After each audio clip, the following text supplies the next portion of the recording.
يلا. يلا.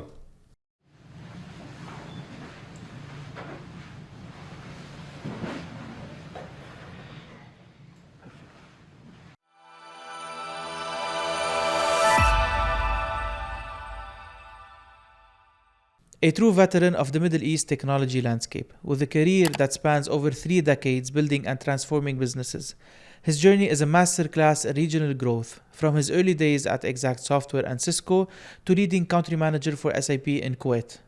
That experience culminated in nearly a decade of leadership at Software AG, where he was Senior Vice President for the Middle East and Turkey. When he's not navigating the future of data, he's an avid runner. He says this helps him stay sharp and focused. We are thrilled to welcome Director for webMethods and StreamSets for IBM, Rami Kichli. Thank you for having me. Thank you for being with us. Rami, you've been through the biggest names locally and internationally. Can you run us through this? Yeah, so the one thing that I don't like talking about my career is I kind of disclose my age when talking about my career, but it's okay. I started in Lebanon. I graduated in a very technical field, computer and communications engineering, Lebanon, where I come from. And it was a very technical field of study, as you can imagine. But I've always had this commercial inclination in me. And I've had a couple of not so successful attempts at being an entrepreneur before entering the actual professional world. Different industries. I had a restaurant that was a total bomb.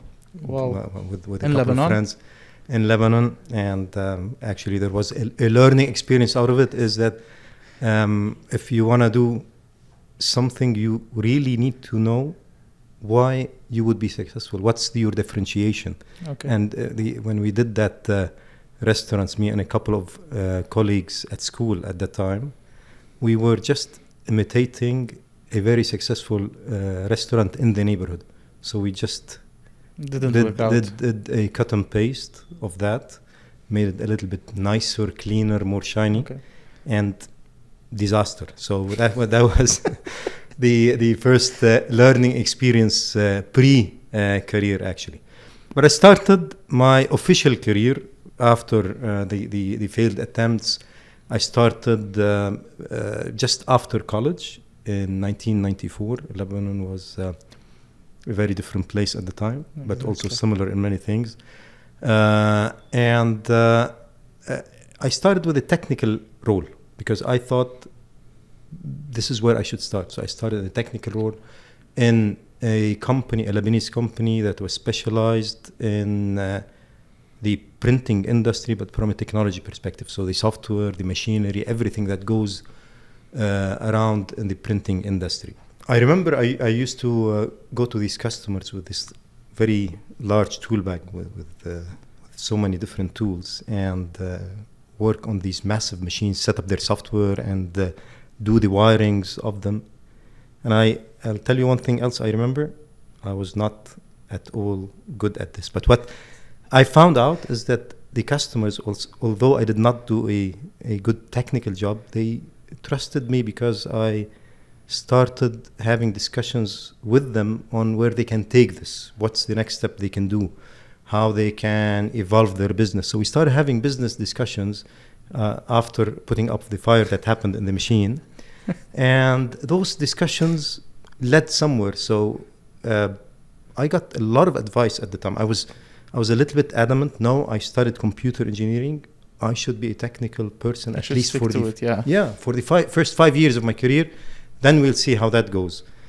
But I don't think I would have lasted 5 years. So I immediately, 6 months down the line in this job, the owners of the company, the Lebanese company I used to work for, also they were paying a lot of damages on the machines that I was ruining. So they advised me, and I decided that was good advice to actually shift to a commercial role. And that was probably the beginning of my commercial career, which led to where I am today, to my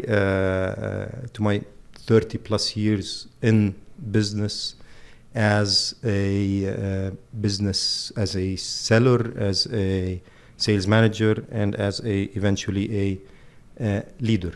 So that was where I started. And 1 year down the line, after that first job, I wanted really to explore something other than Lebanon, and it was tough at the time, as all of us would remember. And so I had family in Kuwait, so I decided to take a flight, no job. Without any job? I did not have a job at the time. I had family, so I had a place to stay. And I took the short flight to Kuwait and started looking for jobs in Kuwait. Eventually, my next gig was at something similar to what I did in Lebanon, but in a purely commercial position. And the learning here, the pattern you'll see is that in every step of my career, everything I did, there was something of a lesson learned, or of something of that developed me as an individual, as a professional in the world. And in that phase, I learned a lot from my manager at the time. He was probably the most aggressive salesman. He's a manager. He was GM of the company, but he was also salesman. The best salesman I have ever seen. His intensity in selling is something that I don't think I've seen a repeat of until today. So I've learned a lot from that aspect, the intensity, how to deal with difficult situations with customers, how to close a deal. But I also learned a lot of what not to do, because he was he was the one-man show. It was a company of 50 people, and he was doing everything. He could not manage to delegate anything to anyone. So the learning was on both sides of the coin here. And then after 5 years in this job, learning a lot, discovering a lot, winning a lot and losing a lot, as you would do in a sales profession, I decided to do something that was a major leap of faith, which was start my own company. And I did that with partnering with an uncle of mine who was living in Kuwait and who happens to be a Kuwaiti. So we set up this company. It was in the 90s, so it was still in the early days of the internet. Okay. And everybody was building websites that do different things. So we called the company, the family name, my mom's family name and my uncle's family name was Hadid. So we called it HITS, HITS. Oh, nice. Can you guess the HITS? Because Hadid. Yeah. Because you hit. It stands for something. Is it a Lebanese proverb? No. It was Hadid Internet Technology Services. Acronym. I was so proud of his name. That's why I'm trying to see if you figure it out. So we called it HITS, Hadid Internet Technology Services. Just the two of us at the beginning, started from the apartment I was living. So a classic startup story. Okay, what were the services or the products? So two things, basically. Web design. Okay.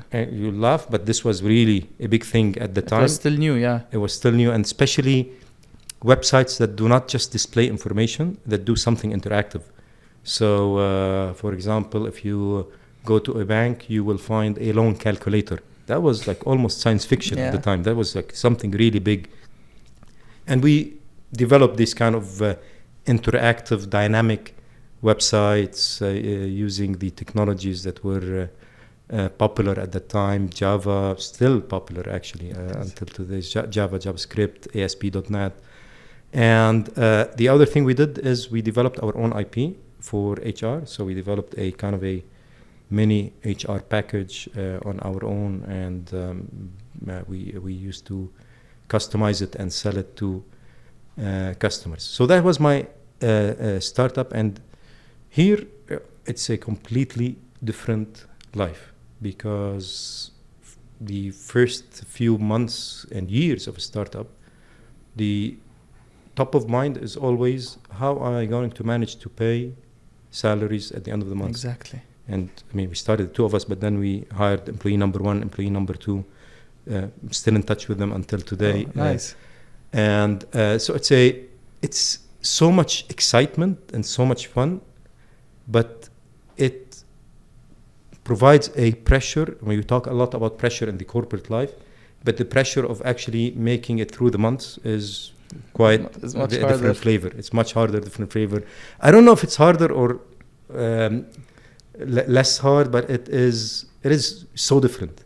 So it's a different flavor of pressure than corporate pressure as we know it. And I remember this was like 20 years ago, 20, if I'm doing the math right, 20 plus years ago.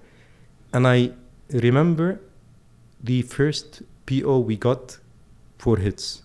And to get the PO, we actually had to move from my apartment to an actual office because the company would not give us a PO without an actual address. So we needed to, within 48 hours, or we would lose the order. Move everything. Find an office, furnish an office, do an office to register an office. So we did that in record time, not as polished as this place here, but something that you could live by. And we got our first PO, and it was a major bank in Kuwait, a website for, I remember it was called Al-Mustaqbal because it was for the youth. Okay. And the price tag on the PO was around $2,000, but we celebrated that, me, my uncle. Like $1 million deal. It was like we made it. It was the feeling of that we made it, we're there, we can retire now for $2,000. We grew after this first PO. So it was not the first and last. So we grew, the company became successful, and a few years down the line, we actually needed to grow some more. So we sold part of the company, and we went on a tour selling it to external investors. That was super fun and super insightful for me as well, going building a perspective for the company, talking about, and this is something that was also new for me, because when you talk to investors, you don't talk about what you did. You talk about what could happen in the future, and you sell the future.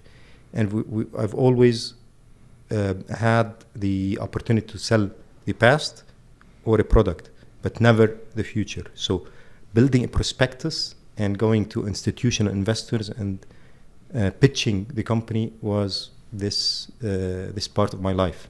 And I was in the mid to late 20s, so really something that was an amazing experience. And eventually we sold part of the company, and in 5 years, I don't know why I have the secret number of 5 years. It kind of recurs in my career, and 5 years later we actually sold the company to another private investment firm that came and bought the whole thing, and we had a nice exit out of that company. I think it is still operating today, but under a different holding group, a different brand, and they don't do websites, of course, and then the websites are done with the press of a button now. But that was my stint at being a entrepreneur, and it's something that I would not trade for anything. And then I entered the corporate life. After this step, I entered the corporate life I was hired by a Dutch company that is specialized in software called Exact Software, and I ran Kuwait for Exact Software, and it was my first time at really being in a corporate environment. The new thing here was structure, was organization, was process, was things that you do not get when you're an entrepreneur, or you don't get when you are ruining machines in Lebanon. You don't get the process side. This is why I wanted to ask you, you had a successful business and you had a nice exit. How did you decide to actually switch and move to corporate? Because someone else would think, I'm going to run this another time, I'm going to invest another time, I'm going to do something else. How did you think about that? That's something I actually thought about. So it's not strange that you asked me this question. And I was debating with myself and with close friends and confidants. Do I do this again? Do I do the entrepreneurial thing again? Or do I enter the corporate life? And there was a lot of pros and cons on both sides. There was a lot of things that were attractive here and there. But as I was debating, Exact came knocking. Okay. And the hiring manager at the time, he's still a very good friend until today. He charmed me, basically. He charmed me into entering the corporate world. He gave me all the reasons, and it worked out well, I have to say. And one thing I have kind of gone through and learned through my career is not every decision one makes in retrospect is the 100% right decision. In hindsight, if you look back, there will be things that you think are right and things that you have decided on that were not spot on, probably. But what I've learned, and after my early years, because I used to eat myself up when I think I made the wrong decision, is that you make decisions based on the information you have at the time, and you need to make that decision. And hindsight is always perfect. And the one thing that one should not do, in my opinion, is not have regrets, because the only thing regrets do is eat you up inside, and that is super counterproductive. And I'd rather focus on what I've learned.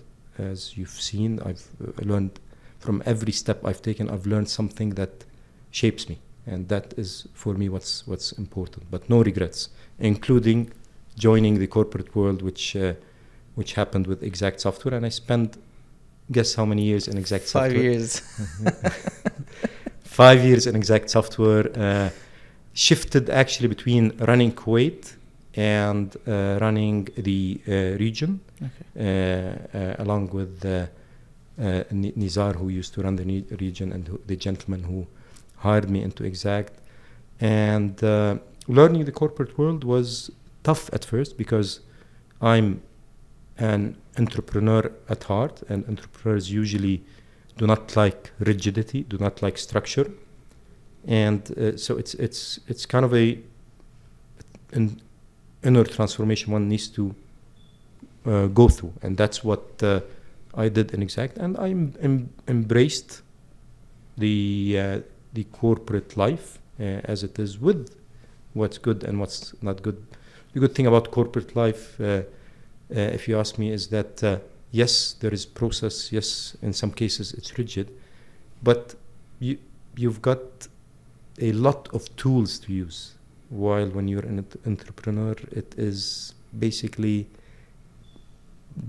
all on you, and you have to build everything. You have to build everything, and there are. It's fun, but it's not. It's hectic. It's not always smooth sailing. So 5 years in Exact Software, and super successful growth. So we really created a market for Exact Software which was not there. And eventually I got a call that I couldn't say to. I was happy in Exact Software, but the call from Cisco was very difficult to say no to. At least not have a discussion. And a discussion led to another discussion, and another discussion led me to join Cisco. And Cisco was quite different for me, because also I was always selling business, even from the days of hits, even from the days of the printing press. I was always having business discussions. Cisco was the first place where I had to sell technical stuff, routers, switches. Actual products, yeah. Yes, actual products, but the pitch was pure technical. Quite technical. And if you have noticed, that's not really my forte.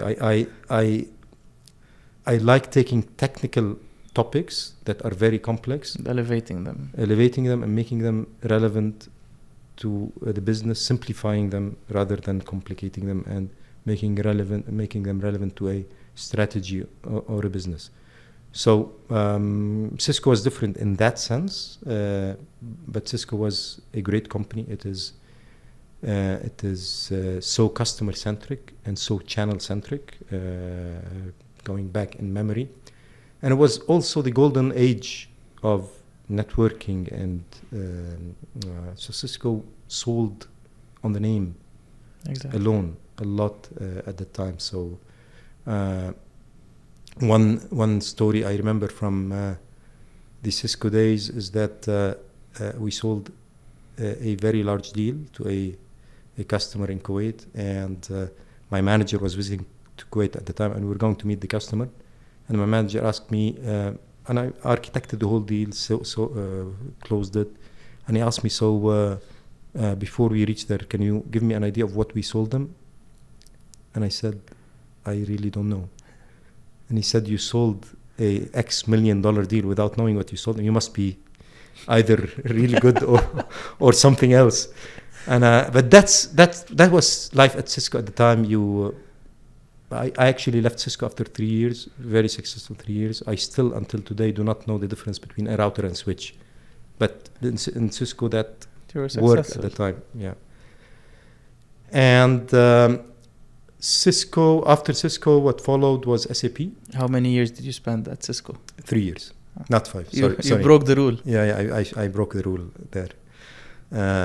So I spent 3 years in Cisco, and joined SAP. I was running Kuwait for SAP another 3 years, so not 5 anymore. I have to stop you here because I heard a story about your days at SAP Kuwait. Something related to an intern you took to mentor him, etc. Okay, I remember that story, but I'll have to check with you off the air how you got hold of that story. Yeah, so it's a little bit funny story, but also there's some meaning in it. So we had this intern who was a fantastic sales guy. When I interviewed him, he had this amazing sales affinity, but he was rough around the edges. So I decided to hire him as an intern doing sales, but to give him easy tasks in controlled environments. So one of the things I did with him after he developed and crossed the first 3 months is I gave an account, and the CIO of that account, that customer, was a very good friend of mine, a super close friend of mine, but the gentleman did not know that. So the intern was not told this piece of information because I wanted him to feel the heat of working with the customer, and I wanted to get feedback on how he's handling the heat. And this went on for a while, getting good feedback on him, how he's engaging. And actually, a deal developed at that customer. And everything was going great until we as a company needed to get that deal closed. And the intern was struggling to get the deal closed. And the CIO, who was my friend, who I actually tasked him with working with this intern, was delaying the deal and giving the gentleman some stories of a hard time, and we might look at competition. So I asked the guy to set me up with the CIO and let's go meet him and try to close the deal. Went there with the CIO, met the CIO, and the CIO was doing an act. No, we cannot place the deal. So my patience ran out at one point in time in the meeting, and I said, you need to place this order. By the time we reach the office, we're leaving now. By the time we reach the office, you place this order, or Monday morning you're answering to me. You understand that? And we left. And the intern was a little bit surprised, but well, let's see. He said, but will they place the order? I said, you'll see. We got to the office. The order was waiting at the office for us, and life was great until a few months down the line, I got a very angry call from a very senior customer who is telling me, you need to make sure that this guy from your company does not step foot in our offices again. I said, tell me what happened. And he explained to me. And apparently, the gentleman told the guy, you place the order or Monday morning you'll answer to me. He understood this thing I did as a closing technique. And that was not the greatest of endings because the customer was really upset. And you can't blame the guy because he thought this was actually this is a coaching experience for him. So that's the story you heard. I still don't know how you got it, but yeah, it's a funny story. It's a very funny story. Okay, so this is SAP, correct? This is SAP. I was running Kuwait and Bahrain for SAP, and in SAP I had spent around 20 years in Kuwait, and I was actually considering at the time to make a move beyond Kuwait to do a region role. Okay. And I had opportunities within SAP to do so, but sometime down the line, I was contacted by Software AG, and Software AG offered me a region role to run their business in the Middle East and to move over to the UAE, to Dubai, for that role. And a lot of people advised me against it because at the time Software AG was not doing well at all in the region. They were they had basically very little presence in the region, customer issues, retention issues. So the company was not in a good place, and I'm talking in 2013. And leaving SAP and joining Software AG at the time, both Germans, but it looked from the outside as a very rash decision. And a lot of people advised me against it, especially as it included a move for me and my family from one country to another. But there was a lot of upside to the move. And when people asked me what was your decision criteria, and I told them Software AG was not in a good place, which means the only way is up. Exactly. So you have a margin to do some actual positive things there. Exactly. So I took the jump. I moved my family from Kuwait to UAE. Both my sons were actually born in Kuwait. So all they've known was Kuwait until that time. They were young, so and it was easier because they were young at the time. So we made the move in 2014, and I joined Software AG. And not 3 years, not 5 years, 10 years in Software AG. It's an incredible journey in Software AG because we started with very little.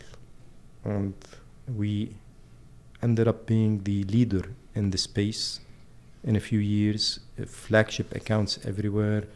You would see Software AG in every major account in the region. So it was a really, really successful era for everyone who was involved. The team was wonderful.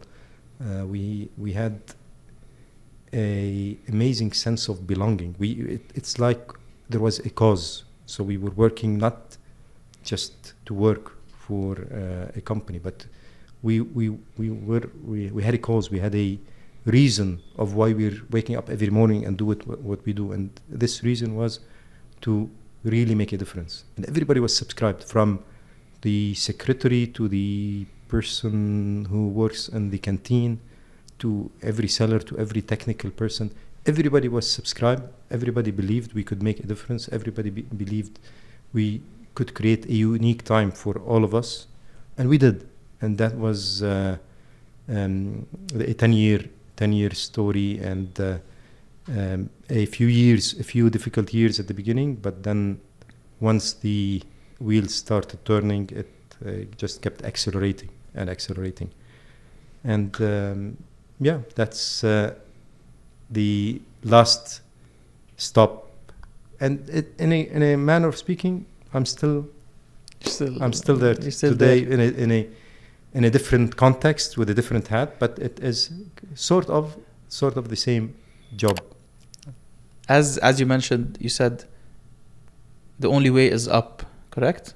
Mm-hmm. So IBM today acquired Software AG. Mm-hmm. And I think this shows the growth and the success you actually added with the team to Software AG.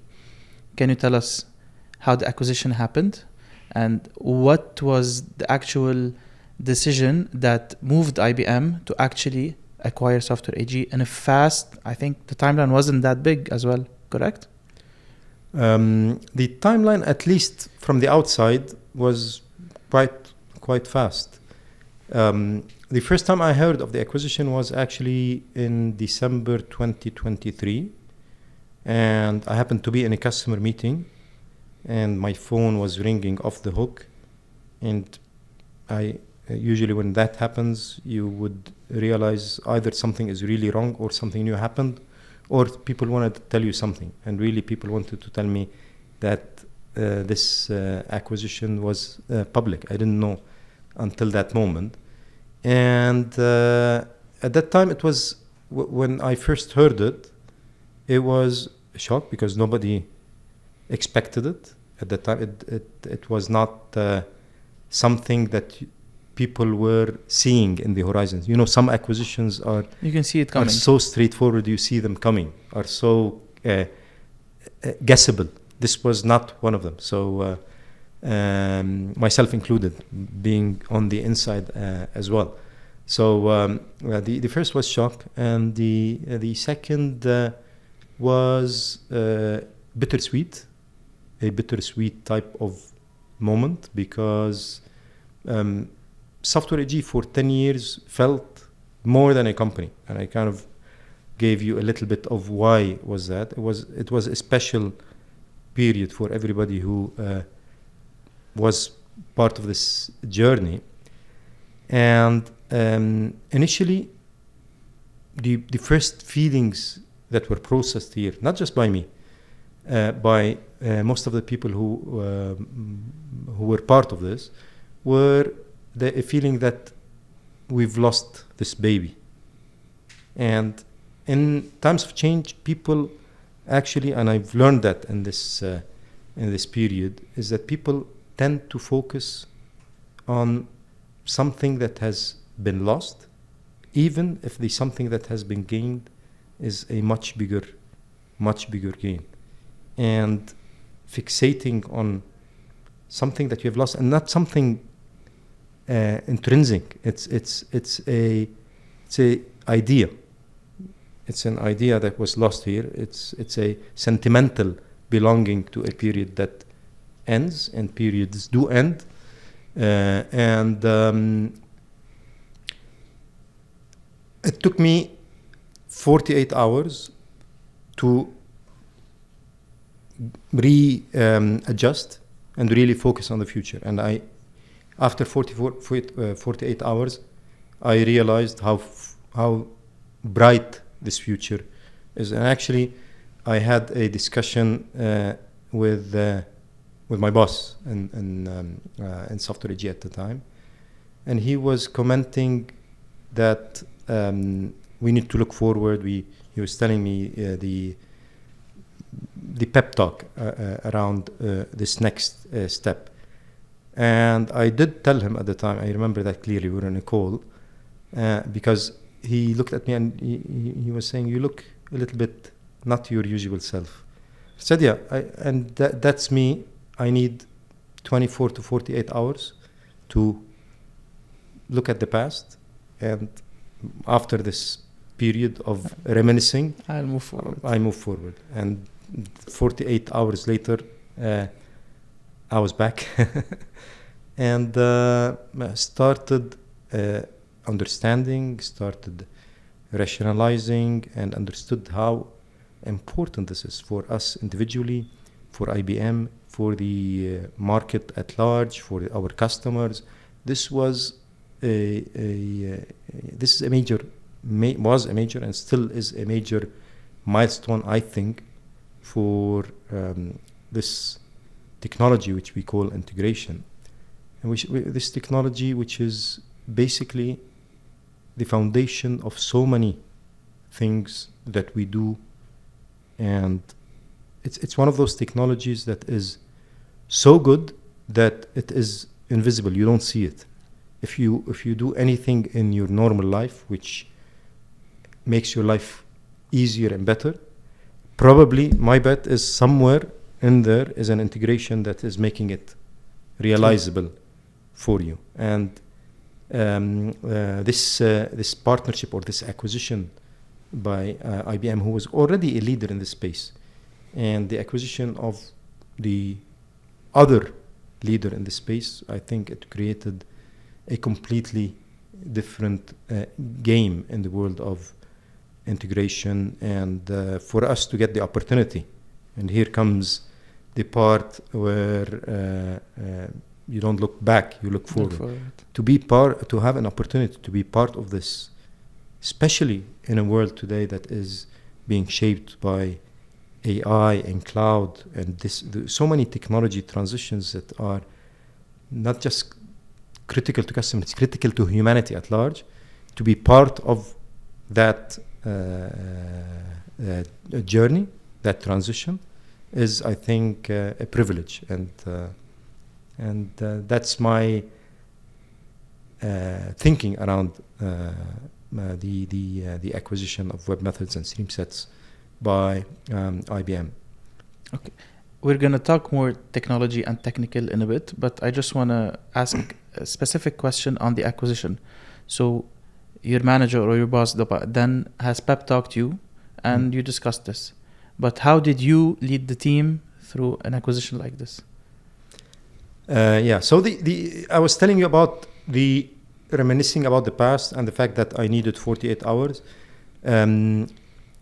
Many of our team members needed more than 48 hours. And I'm thinking of a few right now as we speak. So it was actually a case study in change management. If you want to write a book about change management, an acquisition is the right place to start, because it's such an emotionally charged time when people move from one organization to another, not by choice, because an acquisition, you can move in your career, and I've taken you through the choices I've made to move. In an acquisition, even if it's the better thing for you ultimately, you do not move by choice. You move because someone else made a choice, and it's a really right choice, and it's a really rational choice. But someone made that choice, and then you join the bandwagon. That's the first emotional baggage people struggle to deal with, and it takes time to adjust. Okay, you did not make that choice, but why don't you think about what that means to you, rather than just sticking to the notion that you did not make that choice? And that's what a lot of my team members struggled. And the one thing that really helped us through this is that we were a very close team. So we were a team that went through a lot together, through a lot of ups and downs together in the past 10 years. Not all happened to be there for the 10 years, but we were a closely knit team. And when we did the transition, we were always together. We were always in communication. We were always discussing everything. And I think that helped us a lot, because I can imagine if everybody was somewhere else, it would have been much more difficult. So looking back, and we were just talking before we went on air, today is my 1 year official anniversary of joining IBM. So it's kind of a interesting moment to do this recording today, of all days. Looking back, I think it was very, very smooth. It was very professionally done. It was a complex because IBM did not acquire Software AG. It acquired A business unit. a part of Software AG, products out of Software AG. So there is a lot of complexity involved with that. But if I look back at the past year, it took us a few weeks to feel settled down. It took us a few weeks to feel part of IBM, which is a very large organization compared to a company like Software AG. So you would imagine that it takes a lot of time to feel at home. I don't think it took us at all a long time. We were welcome from day one. We felt this welcoming approach to us. We were embraced. We immediately became part of the family of IBM. and we became IBMers. So here we are 1 year later. Rami, did you cut people loose through the acquisition? No, there were people who did not want to join. who did not want to join, but no, we did not. It was not that kind of acquisition. There are people who elected not to join the team that joined us in the end in IBM. And there were people who remained in Software AG because Software AG did not disappear. So there had to be people who stayed. So Software AG as an organization remained with its people. So not the. I think Software AG at the time of acquisition was 4,000 plus people. Less than 2,000 joined IBM as globally. I'm saying so. It was that kind of acquisition. So the people who joined became IBM, and nobody was let go out of these people. So Rami, we're going to run through a segment called 15 rapid fire questions. Some of them are yes or no, some of them are either or. Short answers, the first answers that actually come to your mind. Mm-hmm. Ready? Do you have a choice of not answering any? No. Okay. Some of these are quite easy Mm-hmm. for someone as experienced as you, and some of them are a bit tricky. Okay. Have you ever taken a major career risk without any safety net? Absolutely. Should the company always pay for a business class upgrade on long flights? No, I don't think so. Do you believe a leader should be a specialist or a generalist? I think a leader should be much more than both of those. A leader is so many things, and maybe we can talk about that separately, but I think it's a big topic, leadership. Is failure the best teacher in business? One of the best. Are you an early adopter of technology? In a geek way, yes. In a geek way, I explore new technologies as gadgets. I don't necessarily get them too much into my life, but I like exploring and learning about these new things. Okay. Is it easier to manage a team in person than remotely? For sure, 100%. I agree. I agree on this. Do you believe the best ideas are spontaneous or meticulously planned?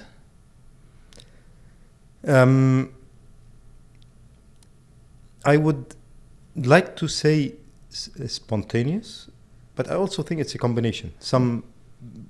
I don't think ideation is restricted to this criteria. It can be a great idea that's spontaneous, but it could be a great idea that was the result of a process, a planning, a discussion, a brainstorming. So I would not attach it to any of those. Okay. Is it possible to have too much data? Oh, yeah. Yeah. Painful, not just possible. True. Tabbouleh or Fattoush? Tabbouleh. Is it harder to fire someone or be fired? I think to fire someone is harder. The only thing I would add here is not to make it personal. Do you check your work email on weekends? I look at my phone. What I do is, if it's something that is critical, I would know from the email, and I try to avoid it as much as possible unless it is quarter end. That's important. Should every CEO have a strong social media presence? Yeah, I think so. Is a handshake still more important than a digital contract?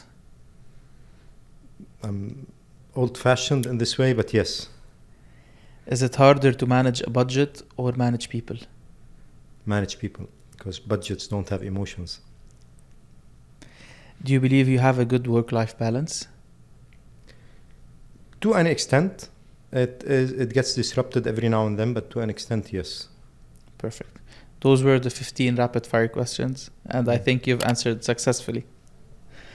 We're going to move a bit to the IT market and the technology landscape in the region. Mm-hmm. So I need you to break down what webMethods and StreamSets do in simple terms so the people can actually know what we're discussing. So my son actually asked me, what do you do? And I explained my role, but he said, but what are the things that you guys sell? And the best way I explain it to him is, I opened a phone, the smartphone. I opened an app that we use regularly, and I used the app, and I said, what happens underneath is what I do. And that's the products that we sell. And he said, so you design apps? And I said, no, we don't design the app. What we do is, and I chose this word deliberately, we do the plumbing that makes what you want to do with the app possible. If you want to pay money on the app, there is plumbing underneath. If you want to do a service that you regularly use in Dubai, there is connections underneath. And these connections are necessary because every organization uses its own applications, its own data, and there has to be this layer so that you build services on top and you, as a consumer, use services. That's the best way I could explain it to my son, and that's the best way I can explain it for anyone, because that's exactly what it is. Now, my son thinks I go and lay down pipes in the city of Dubai, but that's another story. But yeah, integration is the invisible technology. It is so critical, especially in an age where AI is becoming increasingly every day more and more in the fabric of our lives. Why is it more important today? Because think of AI. AI needs a lot of data, a lot of enterprise data. It is trained very well on public data, but it is not trained at all on enterprise data. And that is integration. Think of agents. We talk a lot about AI agents that do something for you, that book an Uber or prepare an itinerary for you. These agents needs APIs, needs integration, needs orchestration so that they do the tasks that we need them to do. So that's the how I would put integration in words. So at face value, it might not appear to be the most exciting technology, but I think this is what technologies that are under the hood, they don't get that reputation and excitement behind them. They're not marketed enough, but they're that important. But they do the things without them. The foundational technologies, integration is one of them. Without them, nothing works. True. And I actually can say that statement factually. Without integration, nothing works. Do you think AI is taking jobs away, or is it making it more efficient? AI and jobs. So one of the things I do, I'm going to answer this question, but I want to start with a segue. Okay. So I do a lot of mentoring for students. Typically students in their last few years before graduating. So I work with universities, with even schools sometimes. And I do sessions for students. We have discussions. We do one-on-one mentorship and one-to-many mentorship sessions. I do this as a personal thing. I do it because I enjoy it. I learn from it. I learn a lot from the students. And I hope I give something back to these students. And the topic of AI and jobs is there every time. It's the question I get the most. And I get it with the way it's asked is with genuine concern about the future. Because I'll give you an example of how this question is asked. Today we are studying for and preparing ourselves and thinking of, I'm studying this because I want to do a job in the future, and I'm not even sure if that job, when I enter the job market, will be there. What are we doing? Are we doing the right thing? And that's such a complicated question. And I think that is true, and that's the answer to your question. Yes, jobs will be lost and jobs will be created on both sides. So the jobs, for sure, jobs, it's not just in the future. We are already seeing certain jobs being lost, not to the extent in the future. When I say lost, it's not like people will be jobless, but they'll have another job, they'll shift. Yeah, but guess what? This has happened in so many other technology transitions. I don't think as acutely as with AI, but it has happened so many times, and we've adjusted to the new jobs, to the so three things I think will personally prepare us. I mean, not us, but I'm talking about the new generation. Yeah. It's a bit too late for you and me, but for university students, and that's what I answer them when they ask me, what do we do now? And I say, really focus on three things. Critical thinking. Master, difficult to master, but at least really embrace the art and science of critical thinking. Second of all, creativity. Work on becoming resourceful and creative, and not creative in the artistic sense of the word, but creative in the business or whatever field you're into. Creativity is something else. And the social ties, the social interactions that make us who we are. And these things, at least until now, I don't think AI will take over these things. And if we arm ourselves as individuals with these roots, with well these, equipped, this is what will equip us in an era where there is absolutely no doubt about jobs being, I don't like the word lost, I would not use the word lost, being transformed, jobs being transitioned to something else. And I think that's what we will increasingly witness. But jobs that were not at all on our minds, and I don't think we can imagine them today, will be created. And I don't think a podcast host job was there 10, 15 years ago. True. Right? And it's one of the... That's my side job. That's your side job, eventually to become your primary job, but let's see. But you know, some of the podcasts host globally are some of the most influential figures as well. True. Not just jobs.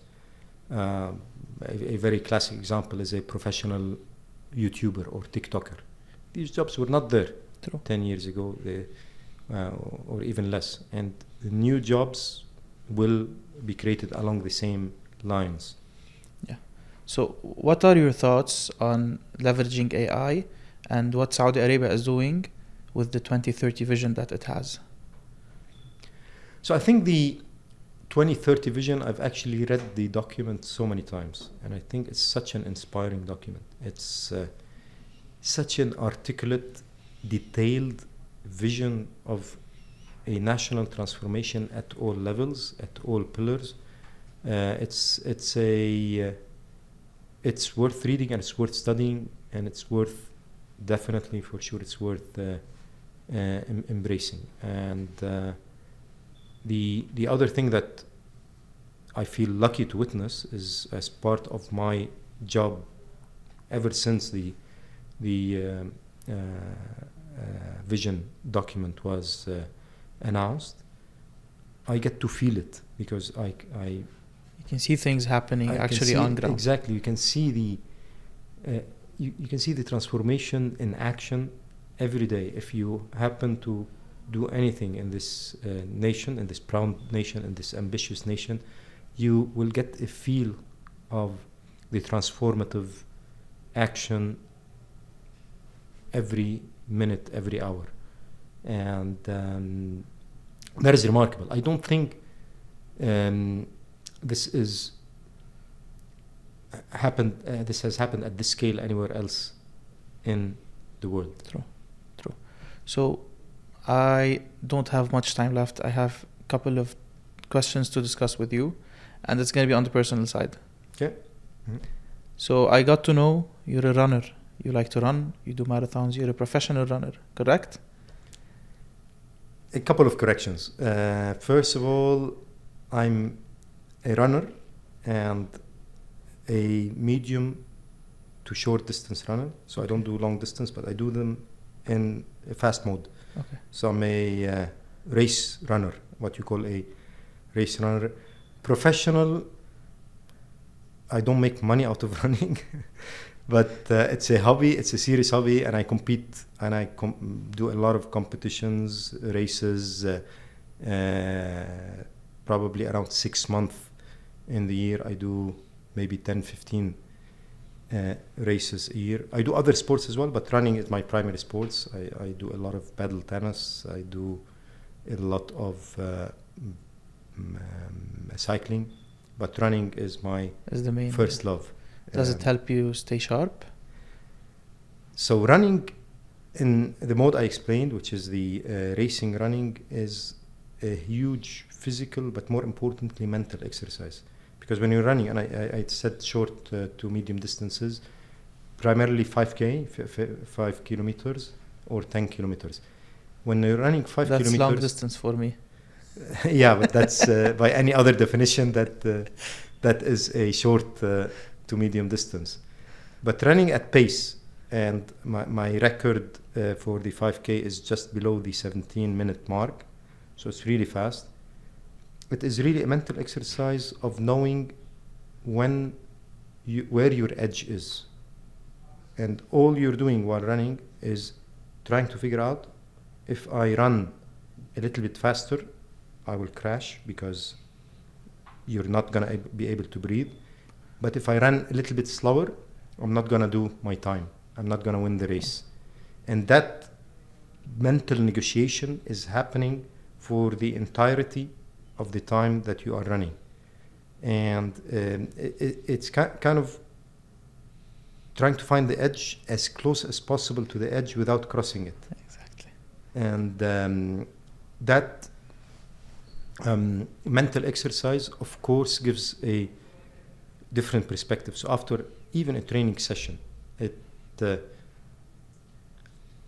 I would argue, and it's just a feeling of mine, is that if I don't do this intense exercise in the morning, I lose a bit of my mental productivity during the day. I feel that it might be a bit of an illusion, but it might be true as well. It might be true as well, yeah. But that's why I really make it a point to do at least some exercise every single day. I only miss it in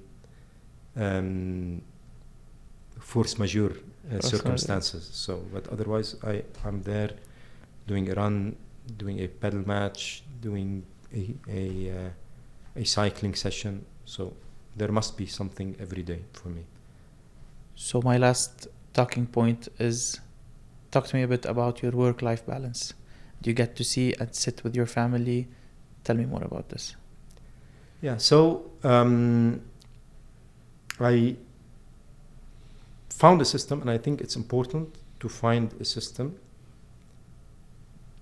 to manage, and this system differs, in my opinion, from one person to another, and that system needs to balance between being highly productive at what we do, and our work needs time, and what we do needs a major investment in hours, in mental capacity, but also give time for other interests than work, primarily family, sports, hobbies, you name it. And I think one common pitfall is, and that's a pitfall for someone who you would term a workaholic, who only works.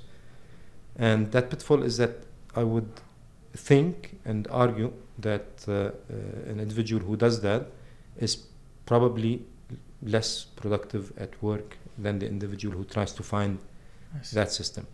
I found my system years ago because I needed to, and I think it works. I spend time with the family. Of course, I do a lot of sporting activities. I do a lot of reading. I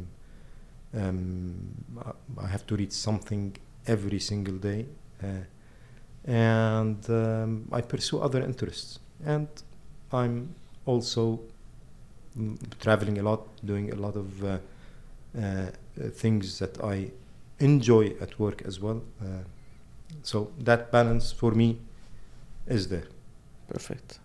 Rami, it was a pleasure having you with us. It was an amazing conversation. I would have loved to take more time with it, but I think we're going to see you in the next one, because you have a lot of things to say as well. So thank you a lot for being here. I hope you enjoyed it. I did. Thank you very much for having me. Thank you, Rami.